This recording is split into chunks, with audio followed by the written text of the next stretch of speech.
Recently I made this model, the Trader, but from the very beginning this was supposed to be a diorama, so let's make things right. Hey everybody, and welcome to Cut, Transform, Glue. So this right here is the Trader, my most recent and most detailed project ever.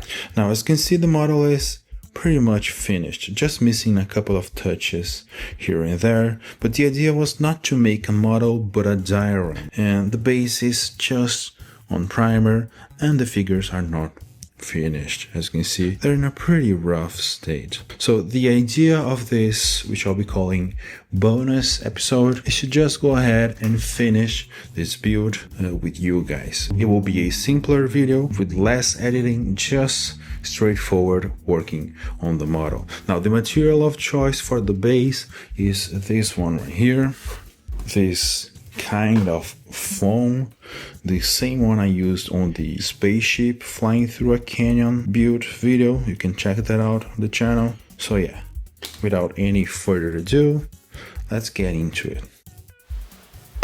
Now the first thing you'll notice is that the foam board I had was smaller than the base, and it was also broken. To deal with that second part, I decided to turn the problem into a feature and break it even more.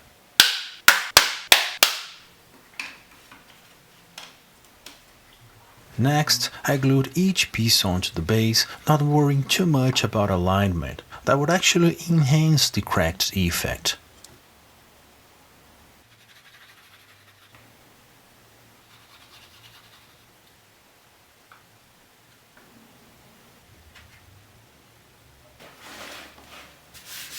And then I trimmed it down with a precision knife. It was pretty easy since this foam is so brittle.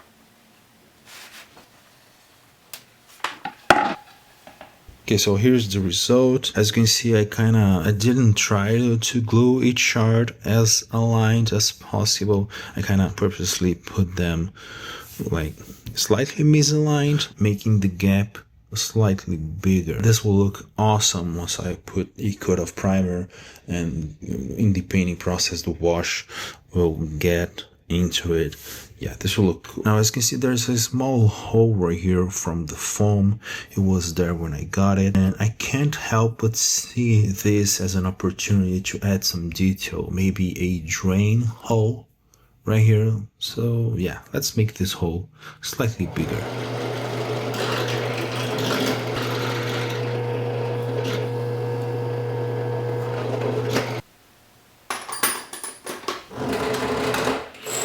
I began with a pilot hole, and then I went for the biggest drill bit I had.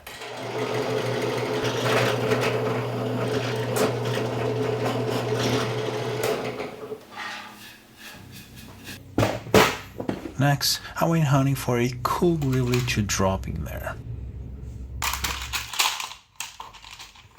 And this was the chosen one.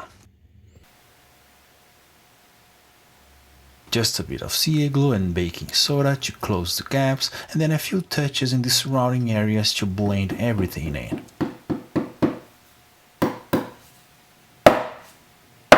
And I got carried away with it. The fun, crumbly sort of carried away that happens when texture starts inviting more texture. Okay, so now what happens right here on this side? I want to match how tall this layer is, or even go over it. But I think I have a couple of solutions. I could either use some pieces of styrene and add some texture to it, or maybe go with some laser cut acrylic shapes. Maybe some sci-fi panels like this one, or maybe even more drain shapes like these ones right here. This looks so cool. And I actually decided to go with this third design with some vertical slots, just because I had some matching parts for it, creating this nice little row of details. After that nice row of drain holes, I added a flat surface made from 3mm styrene just to close everything up, and it was ready for the first and only coat of primer. Now before I start painting this base, I think I'm gonna do some work on the figures because I got a ton of print lines that I need to get rid of, as you can see right here. And so I printed in 0.2 millimeter layers, which is kind of rough. This one is a bit smoother already, just a few defects here and there. But yeah, this one is close to what I feel it's ideal for the figure. So yeah, I'm gonna smooth the lines, add maybe some hair, maybe some hat in this one, and yeah, we'll go from there. The first thing that I decided to tackle was the hat. I tried heating up a thin disc of acrylic, but had no luck on the first try. Now on the second attempt, using a bigger disc, I had much more luck.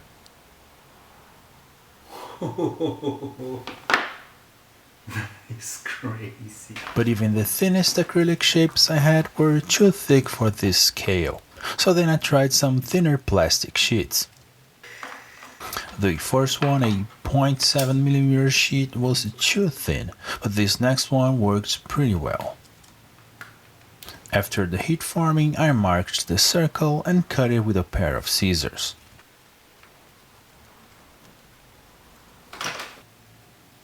And it was glued in place with some CA glue. Speaking of CA glue, I then made a hair for the second figure using a mixture of CA glue and baby powder.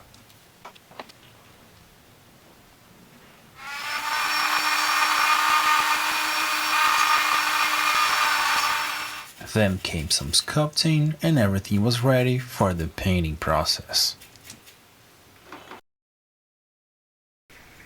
To paint the base, I started with a dark cool grey for the whole thing, using the same double action airbrush I talked before on the past episode.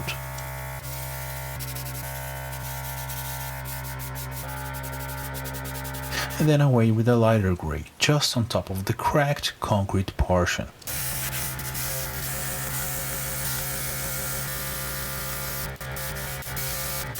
As you saw, I'm struggling to cover large areas with a delicate airbrush, but I managed to get the job done. Next came some texture, removing a bit of the lighter shade of grey. To try to warm the colors a bit, I went with a wash session next.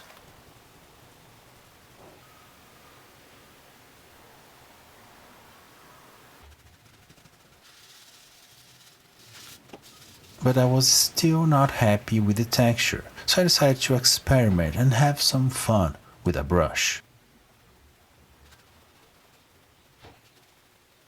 And I call this a success. I had some fun. The texture though, well, I'll figure that out in the next try.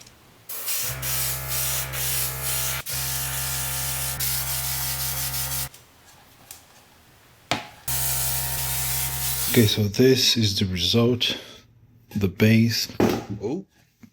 I begin with a dark shade of gray. This one right here for the whole base. Then just on the bigger side, on the concrete side, I went with a lighter shade of gray. This one. And then using a brush, I made this weird concrete texture. Then I added some streaks of metallic paint on this bottom half right here, and applied a coat of matte varnish, and now the base is finished. But yeah, I think it has a nice contrast, it's looking good. And now I'm gonna go ahead and paint the two human figures.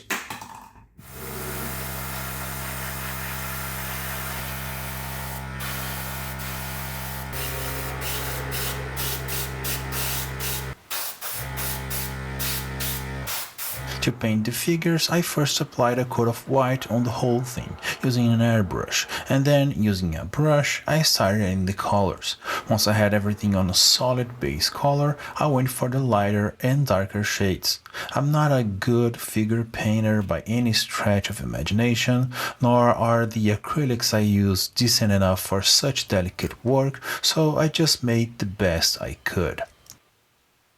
The figures then received a coat of matte varnish, and then it was just a matter of putting everything together.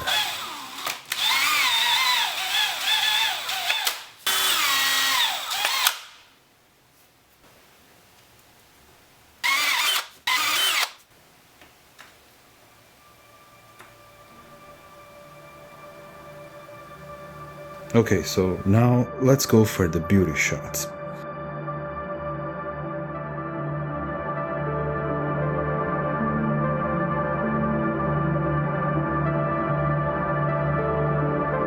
Let me know in the comments what you think, and more importantly, what you thought of this new video format. I wanna experiment with how I make things around here, so maybe I can put out more content. Feedback is really appreciated, but the best feedback you can give me is to hit the like button and subscribe to the channel if you haven't already. And as always, thanks for watching.